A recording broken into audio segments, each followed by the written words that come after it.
आपण माने तो समाज रे बहुत लोक मान सहित चली थे आपण मैंने देखिथे से एमती अनेक लोक थे जो मैंने कि केमी कथबार्ता करते केमी व्यवहार करते से कथा भलरे जानी ना तेणु ये सब तो गाँ गहली चलीज कि जदि आप कौन बाहर स्थान को जाइछंती कौन नुआ जगार मिसिया को जाइछंती तेबे सेठी आपणकर कथबार्ता व्यवहार रे शालीनता रहिबा निहाती आवश्यक अटे। तेणु आज भिडियो माध्यम आपको यही सब विषय जनइबी जे केमिति कथबार्ता व्यवहार को अति भद्र भाव में करा जाए जहाद्वारा कि पांच लोक कहीं खराब भावे ना। तेणु एठारे प्रथम पॉइंट आसुची जे जदि आपणकर कहीं गोटे प्रशंसा करुच्ची तेबे आपण ताकू केमिति ग्रहण करेंगे। धरन जदि कि आसिक आपन कहला यार भाई तुम सार्टा तो बहुत बढ़िया है तो सेठी जन जन थे एमती कहे यार नाई नाई ये सार्टा मो मामू देते मत कि पसंद नुह मुझे खाली बाध्य पिंधि आउ तेरे ये जी प्रशंसा करुव से लोक को भारी खराब लगे यार हे बेकार ये लोक को प्रशंसा करी मुझे तो सार्ट भल नुह मुझे कहले कौन हम।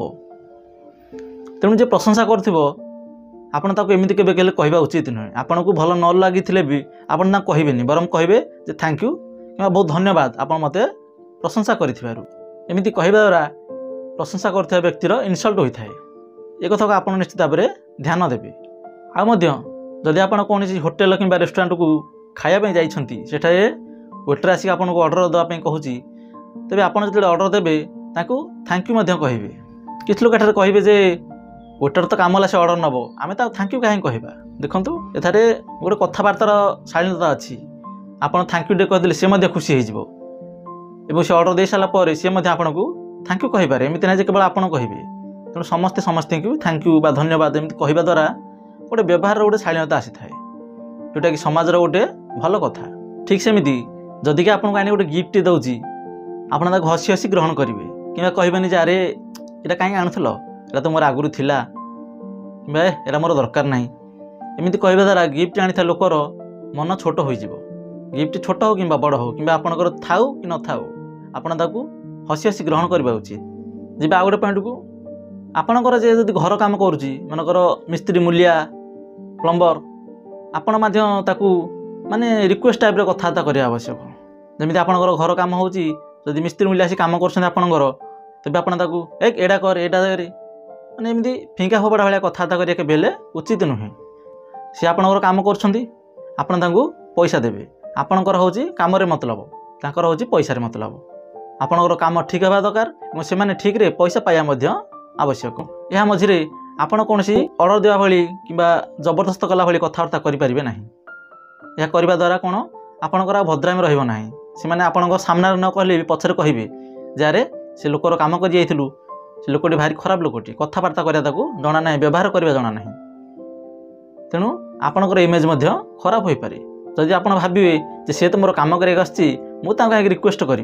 तेणु सेमती भाविया के बेले उचित नुहे। समस्ते समस्तंकर इज्जत करंतु सम्मान करंतु एटा हूँ गोटे भद्र लोकर लक्षण। जब आ गए पॉइंट को जड़े भद्र लोक हिसाब से आम के निज मुह को चुप रखा उचित। अधिकांश लोक तो बहुत कथा कही दियंती किंतु से माने ए कथा को जानि नथांती जे सेमानकर पार्टी को चुप रखा उचित। धरतु आपणकर किसी सांग अच्छी एवं आपण को जड़े सांग तार बर्थडे पार्टी को इनभाइट करिछि तेबे एठारे आपण जदि बाटर जाउथिला बेले जदि अन्य कोन सांग सहित भेट हुंती तेबे आपण से कथा केबेल तक कहबेनी जे अरे सांगर बर्थडे पार्टी अच्छी से मते इनभाइट करिछि आउ तते भी इनभाइट करिछि कि। देखंतु एठारे कोन हेबो ताकू जदि से इनभाइट करिथिबो ताले भलो कथा जदि न करिथिबो तेबे ताकू से इनसल्ट लागिबो कहबा अरे हे ताकू तो आउ इनभाइट कला मते किंतु इनभाइट करिनी आ बोधे मोर एते सम्मान नाही मोर खातिर नाही कि मु सेमानकठू तळ लेवल रो से ताकू खराब लागि पारे। तेणु आपण एठारे डायरेक्ट केबेल काहा केमती पचारिबे नाही। जदि कोनसे सांगर आपण सिक्रेट जानिछंती तबे ताकू मध्ये समस्त आगे केबेले कहबा उचित नुह। सांग अच्छे जे कहीदेवे जे छोट बेले पाठ पढ़ला बेले गोटे जिन चोरी करके आनी हारी तो आपड़ से कथा को मन रखिथे से कथा को आगे जाकि कहीदेवे जाचु से सांगटा गोटे बड़ चोर तार पिलादिन चोरी अभ्यास अच्छी तो केबे कहबा उचित नुहे। पिला बेले कौन केमती हो जाए किंतु आउ गोटे कथा किछि कथा अच्छी जमी समस्त आगे कहीदेवा उचित।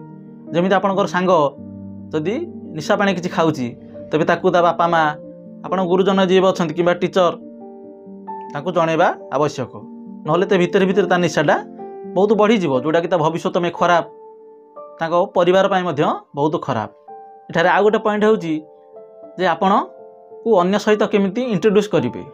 ଧରନ୍ତୁ ଆପଣ ସାଙ୍ଗ ସହିତ କୁଆଡ଼େ ବୁଲିବାକୁ ଯାଇଛନ୍ତି, ଯଦି ଆପଣ ସେଠାରେ ହଠାତ୍ ଆପଣଙ୍କର ବାପା କି ମାଆ କି ପ୍ୟାରେଣ୍ଟସ୍ କିଏ ଦେଖାହେଲେ ତ ସାଙ୍ଗକୁ ସେଥିପାଇଁ ଇଣ୍ଟ୍ରୋଡକ୍ସନ୍ କେମିତି କରିବେ। ସେଠାରେ ସବୁବେଳେ ଇଣ୍ଟ୍ରୋଡକ୍ସନ୍ କରିବାର ଉପାୟ ହେଉଛି ଯାହାକୁ ଛୋଟକୁ ବଡ଼ ସହିତ ଇଣ୍ଟ୍ରୋଡ୍ୟୁସ୍ କରିବେ।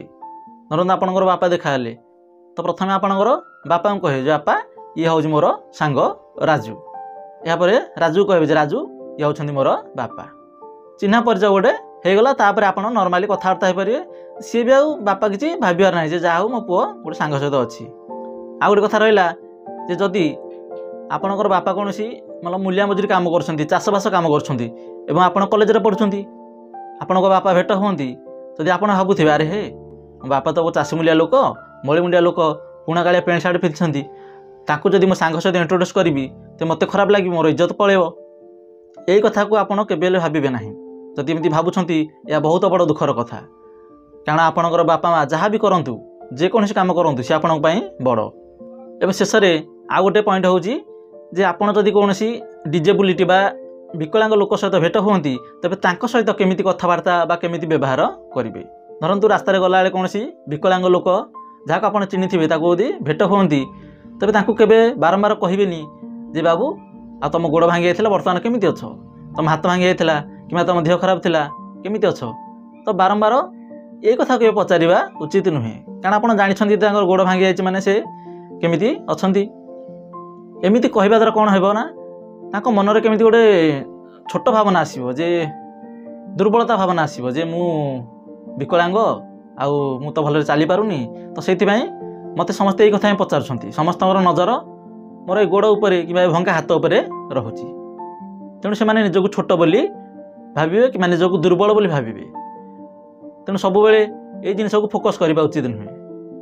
ଧରନ୍ତୁ ଆପଣଙ୍କୁ କି ସବୁବେଳେ କହିବ ଆରେ ହେ ତୁମ ନାକଟା କ'ଣ ହେଇଛି, ତୁମ ଆଖିଟା କ'ଣ ହେଇଛି, ଆଉ ତୁମ ଚୁଟି କ'ଣ ଉପୁଡ଼ି ଗଲାଣି, ଏମିତି କହିବା ଦ୍ୱାରା ଆପଣଙ୍କୁ କେମିତି ଲାଗିବ?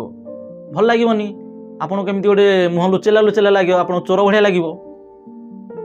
ଦେଖ ସମସ୍ତେ ସମସ୍ତଙ୍କ ଜିନିଷ ଜାଣୁଛନ୍ତି, କିନ୍ତୁ ଏହା ନୁହେଁ ଯେ ବାରମ୍ବାର ସବୁ ଗୋଟେ ଜିନିଷ ମୁହଁରେ କହିବା ଦ୍ୱାରା ଏଇଟା ଗୋଟେ ଖରାପ ହୋଇଥାଏ।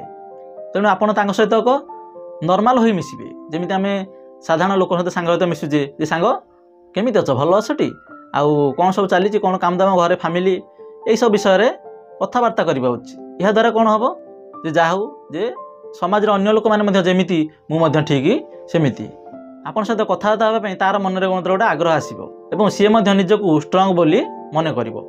ତେଣୁ ସାଙ୍ଗମାନେ ଆଜି ଏଇ ଯେଉଁ ସବୁ ପଏଣ୍ଟ କହିଲି ଏହା ଗୋଟେ ଭଦ୍ର ଲୋକର ଭଲ କଥାବାର୍ତ୍ତା, ଭଲ ବ୍ୟବହାରର ପରିଚୟ ଦେଇଥାଏ।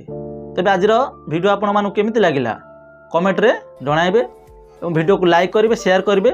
ଆଉ ଯଦି ସବସ୍କ୍ରାଇବ୍ କରିନଥିବେ ତେବେ ଆମ ଚ୍ୟାନେଲକୁ ସବସ୍କ୍ରାଇବ୍ କରନ୍ତୁ। ଧନ୍ୟବାଦ।